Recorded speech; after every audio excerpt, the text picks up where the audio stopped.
Это дорога, ведущая к эпицентру мощного землетрясения магнитудой 7 на юго-западе провинции Сычуань.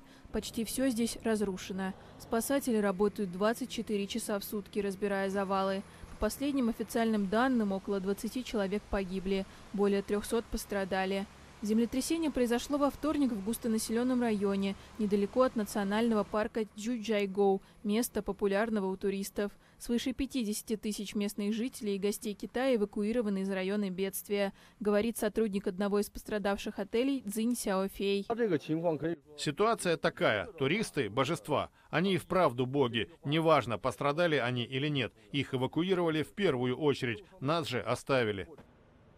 Для провинции Сычуань небольшие подземные толчки – обычное явление. В 2008 году в регионе произошло сильнейшее землетрясение.